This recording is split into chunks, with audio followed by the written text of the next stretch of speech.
Temperature के लो करने के डिफरेंट मेथड होने की वजह से धुंध की डिफरेंट टाइप्स हैं। धुंध की पहले किस्म है जी रेडिएशन फॉग। अरे भाई डरे नहीं, ये वो वाली रेडिएशंस नहीं है जो एटम बॉम्ब से निकलती हैं, बल्कि ये तो धुंध की ऐसी टाइप है जो आप सर्दी की रात को या फिर सर्दी की सुबह को देखते हैं। इसका मैकेनिज्म ये है कि सर्दियों के दिनों में सारा दिन सूरज की रोशनी जमीन जज्ब करती रहती है, मगर जब शाम को सूरज ढल जाता है, जो हीट एनर्जी जमीन ने सूरज से जज्ब की थी वो अब आहिस्ता आहिस्ता इंफ्रारेड रेडिएशंस की शक्ल में खारिज करना शुरू कर देती है।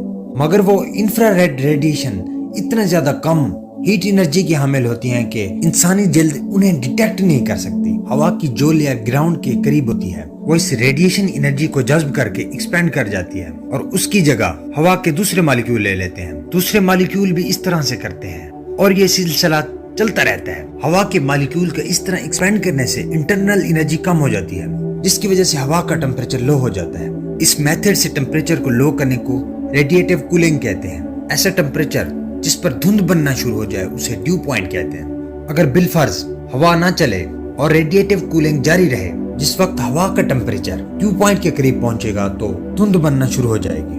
धुंध की इस टाइप को रेडिएशन फॉग या ग्राउंड फॉग कहते हैं। धुंध की दूसरी टाइप है जी एडवेक्टिव फॉग। जब आप किसी को हाथ मिलाते हैं तो आपके हाथ ठंडे हो जाते हैं। एडवेक्टिव फॉग भी कुछ इस तरह से है। मॉइस्चराइज हवा जब ठंडी सरफेस से टकराती है तो एडवेक्टिव फॉग बनाती है। ये टाइप ज्यादातर साहिल समंदर पर होती है। पानी की तरफ से चलने वाली हवा का टेम्परेचर अमूमन कम होता है, जबकि साहिल समंदर की तरफ से चलने वाली हवा का टेम्परेचर ज्यादा होता है। जब ये दोनों हवाएं मिलती हैं तो ओवरऑल उन दोनों का टेम्परेचर कम हो जाता है, जो कि एडवेक्टिव फॉग का सबब बनती है। धुंध की तीसरी टाइप है जी वैली फॉग। जी हाँ, सही पहचाना आपने, ऐसी धुंध जो वैलीज में पाई जाती है। आपने नोट किया होगा कि वैलीज में इर्द गिर्द माउंटेन्स होते हैं, जबकि बीच का इलाका बाउल शेप का होता है। सर्दियों में जब मॉइस्चराइज हवा उस वैली में इंटर होती है, वैलीज में रात को रेडिएटिव कूलिंग होने की वजह से हवा की जो लेयर वैली की सरफेस के करीब होती है वो एक्सपेंड कर जाती है, जिसकी वजह से वहाँ पर प्रेशर कम हो जाता है। उस गैप को फिल करने के लिए दूसरी लेयर आ जाती है। दूसरी लेयर भी इस तरह से रेडिएटिव कूलिंग की वजह से एक्सपेंड कर जाती है, मगर चूंकि वैलीज के इर्द गिर्द माउंटेन्स होती हैं, वो हवा बाहर की तरफ बहुत कम ही जाती है। इसीलिए हवा की बार बार एक्सपेंशन की वजह से वैली फॉग काफी डेंस होता है और ये काफी देर रहता है। वैली फॉग और रेडिएशन फॉग का मैकेनिज्म तो सेम है, मगर जियोग्राफिकल रीजन की वजह से वैली फॉग रेडिएशन फॉग की निस्बत ज्यादा डेंस होता है और काफी टाइम के लिए रहता है, इसलिए इसे एक डिफरेंट नेम दिया गया है। धुंध की चौथी टाइप है जी अपस्लोप फॉग। जी हाँ, अब भी सही पहचाना। धुंध की ये टाइप ऊंची स्लोप वाली जगहों पर बनती है। ये टाइप हिल्स और माउंटेन्स पर पाई जाती है। इसका मैकेनिज्म समझने से पहले आपको नोट करना होगा कि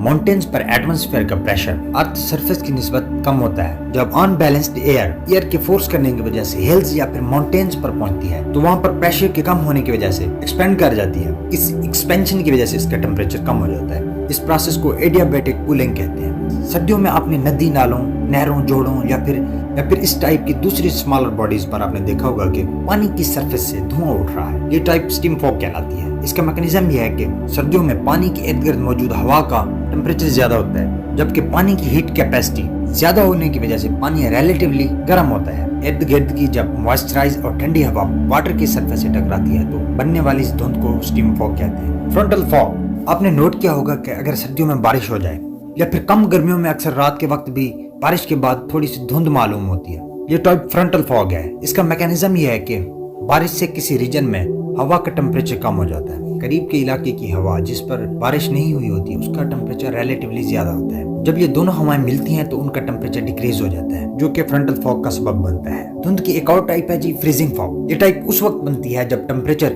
फ्रीजिंग टेम्परेचर यानी कि 0 डिग्री सेल्सियस से भी नीचे गिर जाता है, तो मॉइस्चराइज हवा में मौजूद ड्रॉपलेट्स बहुत ज्यादा ठंडे हो जाते हैं। धुंध की ये टाइप बहुत ज्यादा डेंस होती है, जिसकी वजह से इर्द गिर्द की चीजें भी दिखना बहुत मुश्किल हो जाता है। आइस फॉग में कुछ देर चलने से आपके कपड़े या जैकेट गीले भी हो सकते हैं। इसकी वजह से कमरे से बाहर पड़ी चीजों पर बर्फ की पतली सी बारीक तह जमना शुरू हो जाती है। धुंध की लास्ट टाइप है जी आइस फॉग। ये टाइप ज्यादा एल्टीट्यूड वाले रीजन्स जैसा कि पोलर रीजन हो गए उनमें होती है। इन इलाकों के टेम्परेचर की वैल्यू हमेशा माइनस में रहती है। बहुत लो टेम्परेचर होने की वजह से हवा में मौजूद वाटर मॉलिक्यूल्स आइस क्रिस्टल्स की शक्ल इख्तियार कर लेते हैं, इसलिए इसे आइस फॉग कहते हैं। जब बर्फ के यही नर्म नर्म गाले आसमान से जमीन की तरफ गिर रहे होते हैं तो ये मंजर बड़ा सुहाना होता है। मतलब ये कि आइस फॉग की वजह से स्नोफॉल होता है। स्नोफॉल और आइस फॉग दो डिफरेंट चीजें हैं। नोट ये करें कि आइस फॉग बहुत ज्यादा लो टेम्परेचर पर बनने वाले फॉग को कहते हैं, जबकि उस फॉग के नतीजे में बनने वाली आइस क्रिस्टल्स को स्नोफॉल कहते हैं। अब पार्ट 1 और पार्ट 2 का खुलासा ये है कि हवा में मॉइस्चर की मिकदार मैक्सिमम हो, उस मॉइस्चराइज हवा का टेम्परेचर अगर ड्यू पॉइंट या फिर इससे भी कम किया जाए तो फॉग पैदा होती है। मगर टेम्परेचर को लो करने के डिफरेंट मेथड होते हैं। इन्हीं डिफरेंट मेथड्स की वजह से धुंध यानी फॉग की भी डिफरेंट टाइप्स हैं।